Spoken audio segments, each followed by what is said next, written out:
Pembuatan kolam renang tidak hanya perihal bicara tentang penggalian dan struktur kolam renang saja. Lebih dari itu, kolam renang juga pastinya bergelut dengan masalah sistem sirkulasi. Sirkulasi pada kolam renang merupakan hal yang wajib ada. Dan di video ini, mari kita bahas.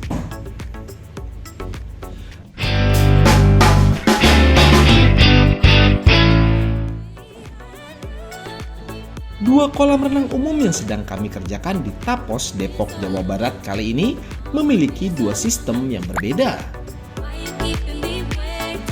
Untuk kolam renang yang besar menggunakan sistem sirkulasi overflow, dan untuk kolam renang anak yang memiliki ukuran lebih kecil akan menggunakan sistem sirkulasi skimmer. Mengapa harus ada perbedaan sistem sirkulasi? Hal ini memiliki beberapa alasan. Untuk kolam renang utama yang memiliki ukuran lebih besar, kami harus menggunakan sistem sirkulasi overflow untuk memaksimalkan sirkulasi secara keseluruhan. Seperti yang kita ketahui, sistem sirkulasi overflow akan menyapu seluruh permukaan kolam renang untuk memasuki gutter secara berulang. Dan hal ini tentunya akan membantu kejernihan dari kolam renang itu sendiri.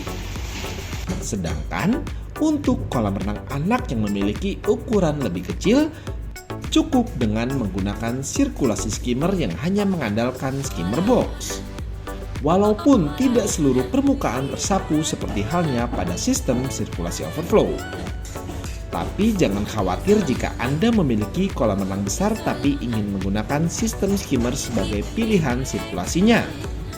Anda dapat menggunakan skimmer box lebih dari satu untuk menghasilkan sirkulasi yang lebih optimal. Akan tetapi, pastikan untuk pemasangan skimmer box pada kolam renang bersistem sirkulasi skimmer wajib dipersiapkan dari awal dan hindari pembobokan setelah pengecoran berlangsung. Sebelumnya, Anda harus mengetahui jenis, tipe, dan merek skimmer box yang seperti apa yang akan digunakan untuk memperkirakan bentuk pada beton kolam renang sebelum dilakukannya pengecoran. Selain lebih rapih, hal ini tentunya akan membantu mempermudah dan mempersingkat proses pengerjaan kolam renang. Untuk kolam renang yang nantinya difungsikan sebagai kolam anak ini pun akan menempel dengan sebuah kolam kecil lagi yang berguna untuk digunakan para balita yang ingin melakukan aktivitas berenang. Dengan ditempel seperti ini, apakah kolam kecil berbentuk oval ini membutuhkan pompa dan sirkulasi sendiri? Jawabannya adalah tidak.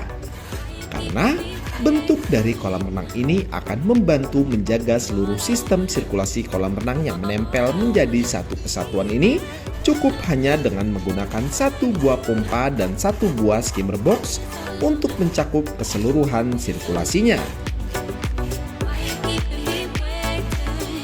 Dari sisi pemipaan untuk kolam renang anak bersirkulasi skimmer ini pun juga pastinya akan berbeda dengan sistem sirkulasi overflow.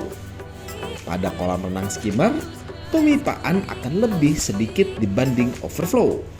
Cukup hanya pemipaan untuk jalur inlet, main drain, dan tentunya skimmer box. Hal ini tentunya akan berbeda jauh dengan kolam renang bersirkulasi overflow atau semi overflow yang pemipaannya lebih rumit karena memiliki beberapa jalur tambahan dibanding skimmer, seperti jalur vakum dan juga jalur gutter untuk terhubung ke balancing tank.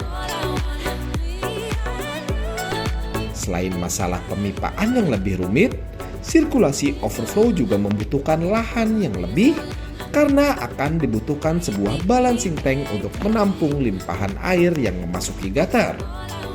Akan tetapi, perihal ukuran ruang mesin yang ditujukan untuk kolam renang bersirkulasi overflow atau skimmer akan memiliki ukuran yang tidak jauh berbeda.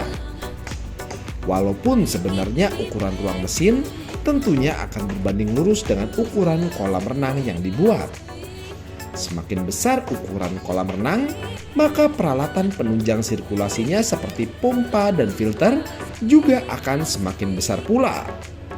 Dan hal tersebut tentunya juga akan berimbas ke besarnya ukuran ruang mesin yang harus Anda buat. Untuk saat ini, kolam renang yang sedang kami kerjakan di Tapos, Depok, Jawa Barat ini sudah dalam tahap pelapisan waterproofing setelah sebelumnya dilakukan pengecoran dan perapihan pori-pori pada betonnya. Waterproofing akan menjadi wajib untuk sebuah konstruksi yang memang ditujukan selalu terendam air, seperti contohnya kolam renang dan juga kolam ikan. Waterproofing juga idealnya jangan dilakukan hanya satu kali pelapisan saja. Oleh sebab itu, Dimulti selalu memberikan minimal 3 kali pelapisan waterproofing dengan menggunakan material yang memang dikhususkan dan ditujukan untuk hal tersebut.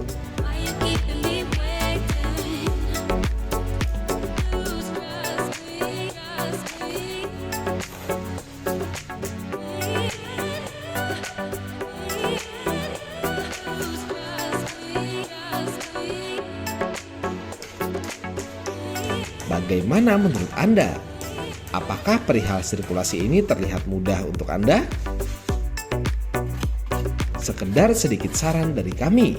Dari segi struktur dan konstruksi, sebenarnya pembuatan kolam renang bisa dibilang tidak jauh berbeda dengan bangunan pada umumnya. Akan tetapi, Anda harus tetap memperhatikan perihal pipa-pipa sirkulasi yang standar digunakan untuk jenis sirkulasi kolam renang yang akan dipilih. Jangan sampai lakukan kesalahan agar sirkulasi pada kolam renang berjalan secara optimal. Untuk menghindari hal-hal yang tidak diinginkan dalam membuat kolam renang, kami sarankan baiknya konsultasikan terlebih dahulu terkait pembuatan kolam renang ke kontraktor kepercayaan Anda yang memang bergerak di bidangnya.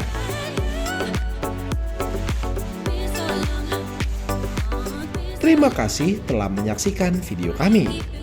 Jangan lupa untuk bantu support kami dengan cara klik tombol like, subscribe, dan tekan tombol loncengnya, serta bagikan video ini agar channel ini dapat terus berkembang dan dapat terus membagikan manfaat untuk Anda semua. Sampai bertemu di video kami berikutnya dalam Dimultipool Channel. Sampai jumpa.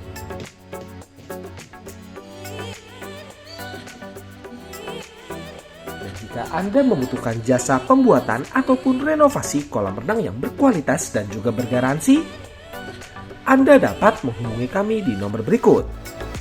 Atau Anda dapat menghubungi kami di kontak yang terdapat pada deskripsi video di bawah.